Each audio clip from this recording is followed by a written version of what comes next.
आधार है और जो कृष्ण जगत का सार है, आज वही कृष्ण कहता है ना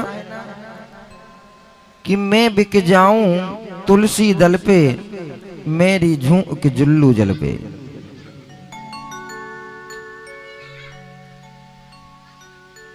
और जीवन का यही सबसे बड़ा सत्य है। एक बार कृष्णायामश्च मधु कंडले राज्य तजेत भवनाहम कृष्ण। एक राजा ने अपने पूरे राज्य में डिनोड़ी पिटवा दी कि कल सुबह मेरे राज्य के खजाने खुल जाएंगे और जिसको जो चाहिए ले लेना। जो व्यक्ति जिस वस्तु पर हाथ रख देगा वो वस्तु उसकी हो जाएगी। सोचना मेरी माँ, बहुत सुंदर बात है। जब राजा ने डिनोड़ी पिटवाई कि सुबह राज्य के राजकोष खुल जाएंगे और जो भी व्यक्ति जिस वस्तु पर हाथ रखेगा वो वस्तु उसकी हो जाएगी। अब तो महाराज सुबह होते होते, सुबह की तो चले क्या, वहां तो रात्रि से ही भीड़ शुरू हो गई। अब राजा ने सुबह अपने खजाने खोल दिए, हीरे मोती धन संपदा गौ सारे खजाने खोल दे दिए। अब कोई हीरे पकड़े, कोई मोती पकड़े, कोई सोना, कोई चांदी, कोई जवाहरात, कोई नोट, सब माया के पीछे भाग रहे हैं। अब वहां पर राजा बड़ी गौर से गद्दी पर बैठा हुआ देख रहा कि देखो कितने पागल हैं ये। जिसको जो चाहिए वो हाथ, जिस चीज पर हाथ रख रहा है वो वस्तु उसी की उठा करके ले जाइए। अब वहां पर एक छोटा सा बच्चा आता है जिसने बहुत छोटी उम्र में गुरु दीक्षा ले ली थी। अब उसको ज्ञान था, लोग भाग रहे हैं, एक दूसरे को धक्का दे रहे हैं, एक दूसरे के ऊपर चढ़ रहे हैं। भागते भागते महाराज कोई पैर के नीचे आ रहा है, कोई घोड़ों की टाप के नीचे आ रहा है, एक दूसरे के ऊपर चढ़ रहे हैं, धक्का मार रहे हैं, वह सांसारिक वस्तुओं को छीन रहे हैं एक दूसरे से। लेकिन वो छोटा सा बच्चा भागा नहीं, बड़े धीमे धीमे आराम से गया और जाकर के उसने राजा का हाथ पकड़ लिया। उसने अपना हाथ राजा के ऊपर रख दिया और राजा ने तो डिनोड़ी पिटवाई थी कि जो जिस पर हाथ रखेगा वो सब धन संपदा सब उसी की होगी। तो यानी कि कहने का तात्पर्य यही है, जब उस छोटे से बच्चे ने राजा के सर पर हाथ रखा तो जितनी भी धन और संपदा थी वो सब की सब उस छोटे बच्चे की हो गई।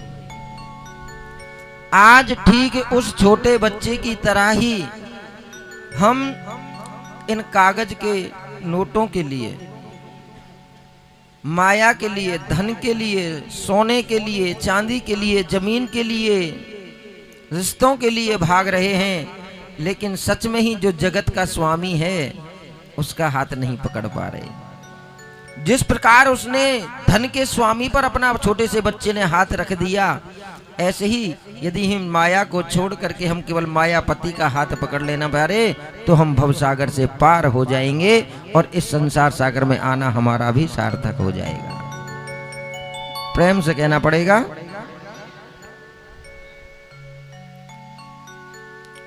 और यही जीवन का साथ है, इसीलिए बार बार कहते हैं कि माया तज भाधव भजो।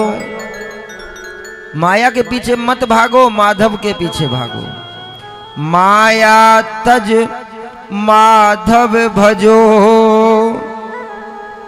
और तजो जगत की आस। मेरा बेटा मेरी सेवा करेगा, मेरा परिवार मेरा बहुत सम्मान करेगा, जो स्वामी का हो गया। यदि तुमने भगवान का हाथ पकड़ लिया सबको छोड़ करके, तो सब जग उसके पास। हम घर में कोई शादी करते हैं, विवाह करते हैं, कोई उत्सव मनाते हैं, जब रिश्तेदार आते हैं, मान लो तुमने सत्यनारायण की कथा की, तुमने कोई घर में पूजा पाठ किया, आजकल कीर्तन जगराता भागवत, घर में रिश्तेदार आए, तो जो पूजा कराने वाले हैं वो अपना पूरा समय अपने नातेदारों और रिश्तेदारों में लगा देते हैं, पूजा में तो मन लगता ही नहीं है। क्यों?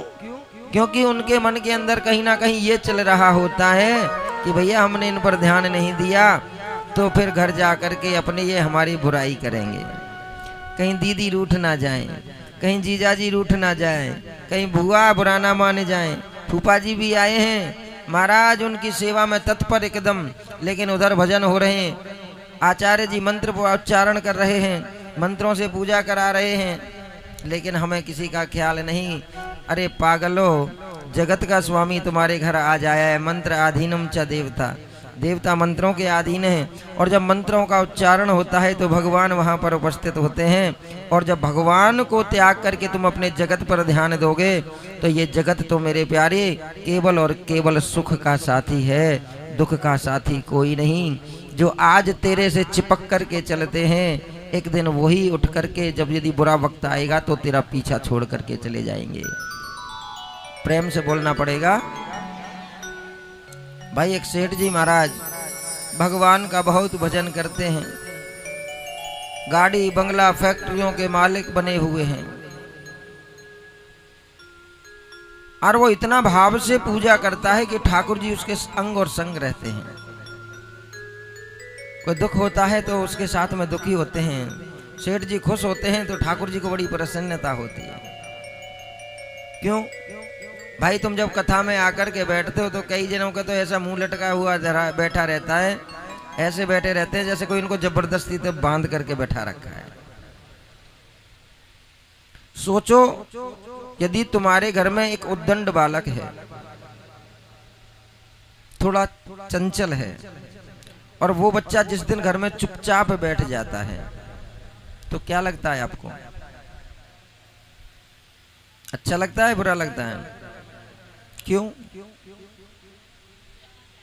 क्योंकि सबसे ज्यादा खेल रहा है, सबसे ज्यादा हंस रहा है, सबको हंसा रहा है, और वो कभी चुपचाप तो घर में बैठता ही नहीं बिल्कुल।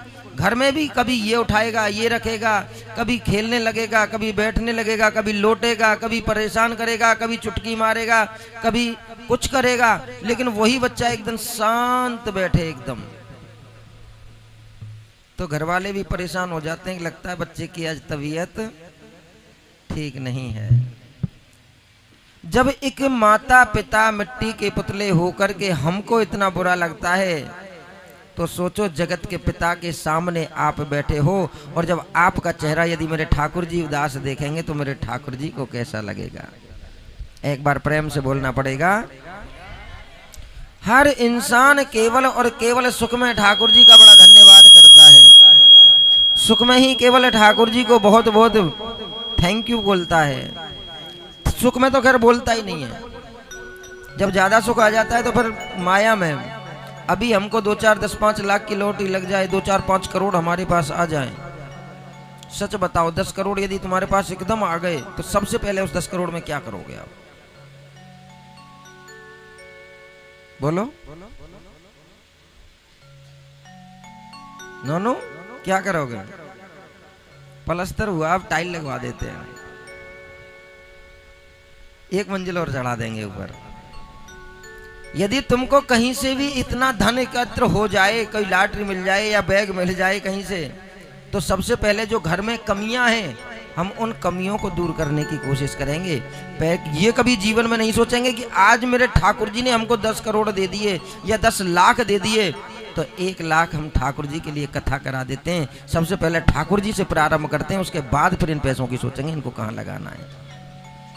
प्रेम से बोलना पड़ेगा। आई ना वही बात, स्वार्थ लागे करहीं सब प्रीति। हर इंसान भगवान को स्वार्थ के लिए बजता है, तो भगवान कहता है कि भैया मैं केवल स्वार्थ से नहीं मिलता हूं, और यदि मुझको तुझे पाना है तो तुझे सबसे पहले मोह को त्यागना पड़ेगा। मुझको तुम्हें त्यागना है तो सबसे पहले तुम्हें माया को त्यागना पड़ेगा। मुझको तुम्हें मुझसे रिश्ता बनाना है तो मुझ पर भरोसा करना पड़ेगा। हम भरोसा कब करते हैं? जब दुखों के दिन हम पर आते हैं। ठाकुर जी हम तो तेरी पूजा कर रहे हैं, लेकिन तूने दुख भी खूब दिए। ठाकुर जी केवल दुख में ही परीक्षा लेते हैं।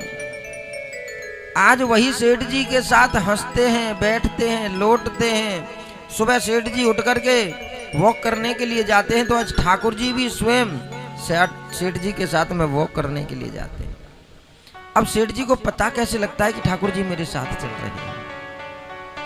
जब सेठ जी वॉक करते हैं तो उनको 4 पैरों के निशान नजर आते हैं। अब एक दिन भगवान ने भी मन में विचार कर लिया, देखूं तो सही ये सेठ मुझको केवल और सुख में याद करता है या दुख में भी मुझको इतना ही पकड़ के रखेगा। अब ठाकुर जी ने अपनी उंगली थोड़ी टेढ़ी कर दी, क्योंकि टेढ़ा तो है। और केवल हमारा कृष्ण एक ऐसा है, केवल जब यदि उसकी परीक्षा में हम पास हो जाएं तो समझ लेना मेरी माँ, जगत में फिर तुम्हें किसी और की आवश्यकता नहीं पड़ेगी। लक्ष्मी स्वयं मेरे ठाकुर जी की धर्म पत्नी है।